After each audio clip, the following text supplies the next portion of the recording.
bago ka pa lang po sa ating channel, subscribe na po at pakiclick din po yung bell notification para lagi ka pong updated sa bawat video na ina-upload po natin. Tila wala ng chance ang Amerika na pakialaman ang Pilipinas kapag nanalo si BBM, kaya naman puspusan ang US na i-push ang kanilang huling alas. At itong araw ay ang bayaran si Isko Moreno ng bilyong-bilyong halaga para umatras sa karera sa pagkapangulo at suportahan na lamang si VP Leni Robredo. Hindi kasi makitaan ng pagkakataon na madaya pa si BBM dahil sa sobrang majority na suportang pinapakita ng mga Pilipino dito. Ayon sa pagsisiwalat ni Rigoberto Tiglao, desperado na ang US na magkaroon ng pro-American na pangulo para sa kanilang pansariling interest. Kasama na rito na di umano'y nabayaran ay ang mga nasa mainstream media tulad ng Rappler, Vera Files at iba pang kilalang mga makadilawang mainstream media. Samantala, nagpakita naman ang muling katapangan si Inday Sara Duterte nang tila pinitik nito ang dinaanang mga taga-Kamsur na mga Leni Robredo supporters. Panuuri natin ang full video para sa iba pang detalye. Narito ang pagsisiwalat ni Rigoberto Tiglao sa kanyang nalalaman ukol daw sa di umano'y pag-alok ng US kay Isko ng malaking halaga para umatras sa karera sa pagkapangulo. Isko, babayaran nga ba ng malaking halaga na pera ng US para mag-withdraw at suportahan si Robredo? Sa isang artikulo ni Rigoberto Tiglao na in-upload sa kanyang website, isiniwalat niyang desperado ang mga Amerikano na alokin si presidential aspirant at Manila Mayor Isko Moreno Dumagoso ng malaking halaga na pera kapalit ng pag-withdraw nito ng kanyang kandidatura at suportahan na lamang si Vice President Leni Robredo sa pagkapangulo. Ibinahagi ni Tiglao sa kanyang panibagong artikulo ang sinabi ng kanyang old source tungkol sa perang nais ialok ng mga Amerikano kay Isko. Nagulat umano si Tiglao nang marinig niya ang pahayag ni Isko sa The Jessica Soho Presidential Interviews, umere noong January 22, 2022, na ang kanyang loyalty ay nasa tao. Basta ako ang loyalty ko sa tao. Kapakinabangan ng tao ang mahalaga sa akin, hindi kapakinabangan ng politiko.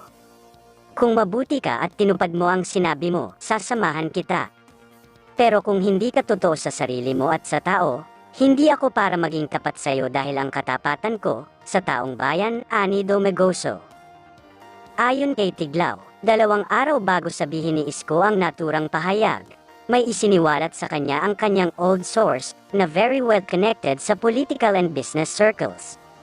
Sinabi ng kanyang source na desperado na ang mga Amerikano na alukin ng malaking halaga ng pera si Isko para i-withdraw ang kandidatura nito at suportahan si Robredo. He said it's done. The Americans are desperate that they'll offer Isko big money for him to withdraw his candidacy and support Leni Robredo, pagbabahagi ni Tiglao. Ibinahagi rin ni Tiglao na ayon sa kanyang source na tataas ang rating umano ni Robredo kung sakaling ibubuhos ni Isko ang mga taga-suporta niya kay Robredo. With some manipulation of the polls, Leni rating will be made to appear to move up, and with Isko throwing his support for her, the Americans think they can create a bandwagon effect, enough to conceal the massive cheating they'll do, as they did in 2015 for Leni.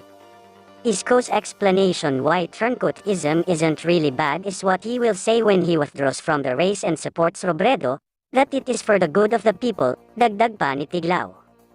Sinabi rin ng umanong source ni Tiglao, Lacson, of course, could also be more easily persuaded to do an Isko, as everyone knows he's running not to win but, as they say, for the funds of it.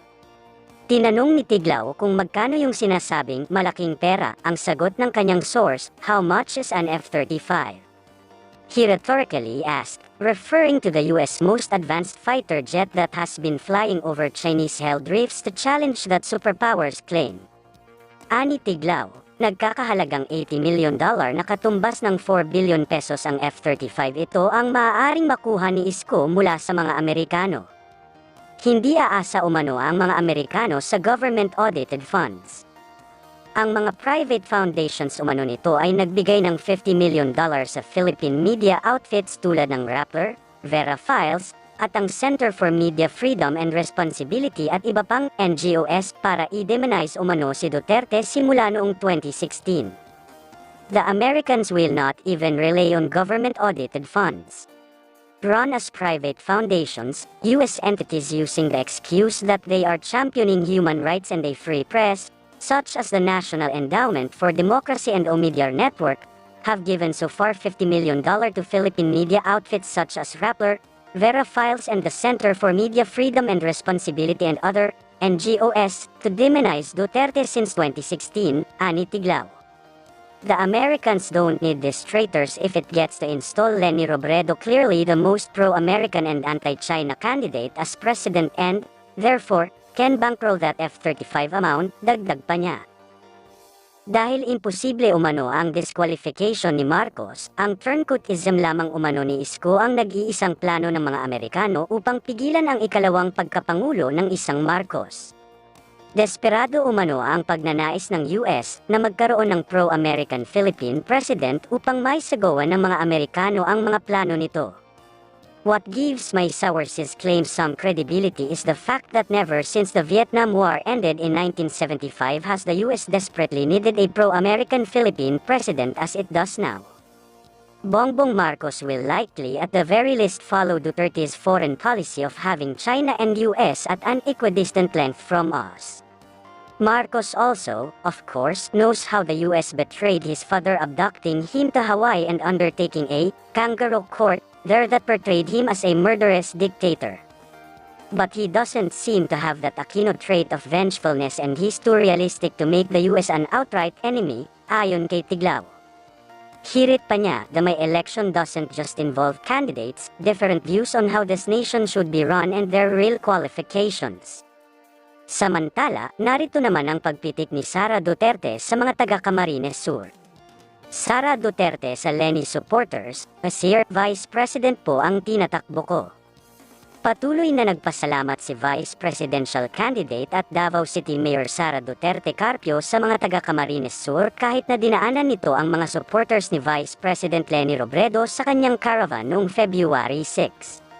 Sa isang video ng caravan ni Mayor Sara na kumakalat sa Facebook, nadaanan niya ang mga taga-suporta ni Robredo na may hawak na mga tarpaulin at iba pang mga paraphernalia na kulay pink. Maraming salamat. Mabuhay kayo, ani Sara. Sir, Vice President po ang tinatakbo ko. Maraming salamat. Biglang sabi ng Vice Presidential Candidate nang madaanan niya mismo ang mga supporters ni Robredo. Mabuhay kayo, mabuhay ang Kamsur, saad ni Sara. Samantala, handa na ang inaasahang pinakamalaking proclamation rally ng BBM Sara Unity Team sa Philippine Arena sa Santa Maria, Bulacan ngayong Martes, Pebrero 8. Inaasahang dadaluhan ito ng 25,000 na taga-suporta. Mag-uumpisa ito dakong alas 4 ng hapon hanggang alas 7 ng gabi.